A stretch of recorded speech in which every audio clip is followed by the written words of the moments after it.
السلام علیکم محترم، اس اسٹیج پر جتنے لوگ ہیں میں ان کا شکر گزار ہوں، اور گزار ان شخص کا ہوں جنہوں نے اس وقت جو پورے بنجر زمین پر اتنے محنت سے مولانا فرحان کبیر صاحب یہ تنظیم قائم کیے، اس دن سے ہم ان کے ساتھ ہیں۔ زمین ناپنے سے، فاؤنڈیشن لینے سے اس وقت تک اور اب تک ہم جہاں تک اپنے وقت کو کوشش کیا ان کے ساتھ رہنے کے لیے، اور اس وقت ہی وہ اس ادارہ کو قائم کیے جہاں دینی تعلیم کا نام و نشان نہیں تھا۔ سری نگر سے فرقیہ ایک بھی تنظیم نہیں تھی، نہ ایک مدرسہ تھا، نہ ایک مکتب تھا، اور اللہ پاک ایسے شخص کو اتنا ہمت دے کہ ایسا تنظیم مدرسہ قائم ہو، اور اتنے بچے جو یہاں پڑھائی کر رہے ہیں، یہ ہمارے قوم کے لیے اس لائق بنیں گے جس پریوار کا بچہ ہے، اس پریوار میں یہ بچہ اپنے علم کی روشنی سے وہاں پر ایک رونق پیدا کرے گا اس پریوار میں۔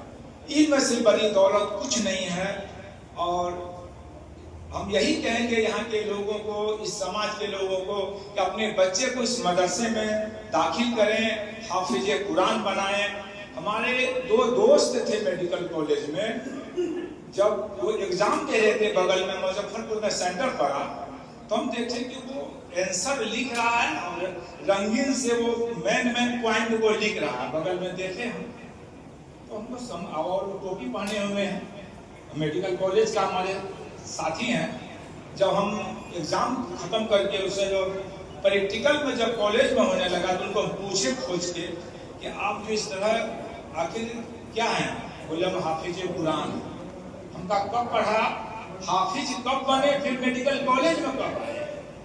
تو انہوں نے بتائے، اور میں اسی دن سوچ لیا کہ وہ شخص جو اپنے بچے کو IAS کرا لے تو پہلے وہ حافظ قرآن کرے، اس کا بچہ IAS نکالنا اس کے چٹکی کا کام ہے۔ جو پوری قرآن کو، اتنی موٹی کتاب کو اپنے سینے میں حاضر کر سکتا ہے، اتنی موٹی کتاب اس کے لیے کچھ نہیں ہے، نیٹ IAS IPS کچھ نہیں ہے۔ میں دعوے کے ساتھ کہنا چاہتا ہوں کہ اگر بچے کو نیٹ نکلوانا ہے، BPSC کا آفیسر بنانا ہے، تو حافظ قرآن ایسے ادارے میں کرائیں جب اچھی تربیت اور تعلیم ہو۔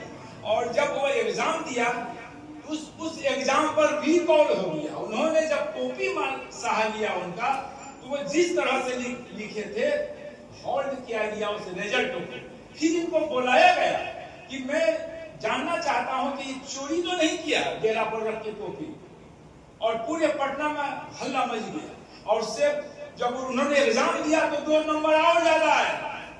وہ حافظ قرآن کو میں اتنا نزدیک سے دیکھا اس دونوں دوست کو، اور اسی دن سے میں سوچ لیا بچے کو، چھوٹا سا بچے کو میں ڈالا انگلش اسکول میں، تو ہم نے کہا کہ نماز تو کمپلیٹ نہیں کر پائے گا۔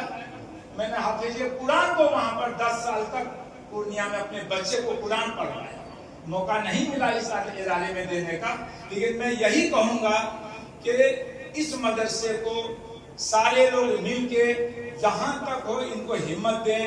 ابھی جو ارشد فرحان صاحب اس میں آگے بڑھے ہیں، ان سے دوبارہ ملاقات ہم کو ابھی ہوئی ہے، میرے ڈیرا پر بھی گئے تھے کوپریٹو بازار میں نے ان کو کہا کہ 24 گھنٹہ آپ کے ساتھ ہیں ہم لوگ، آپ جہاں بھی ضرورت پڑے ہم لوگوں کو یوز کیجئے، اور ہم اس سے زیادہ کیا کہیں گے۔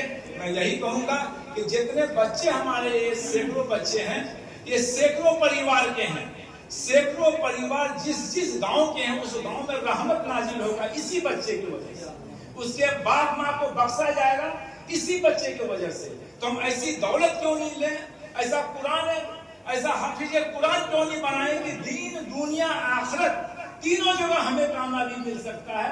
صرف کالج سے پڑھ کے آفیسر بن جائیں گے، قبر میں رکھ دے گا، پھر وہاں کوئی کام دولت نہیں آئے گا۔ دولت آئے گا اگر کوئی باپ کو بخشنے والا ہوگا تو اسی کا اولاد حافظ قرآن بخشوا سکتا ہے، ان کے ذریعہ اللہ معاف کر سکتے ہیں۔ میں اتنا ہی کہہ کے اور یہی کہیں گے ارشد فرحان صاحب کو کہ آپ اپنی ہمت کو نہیں توڑیں، آپ کے ساتھ ہم لوگ ہیں. خدا حافظ.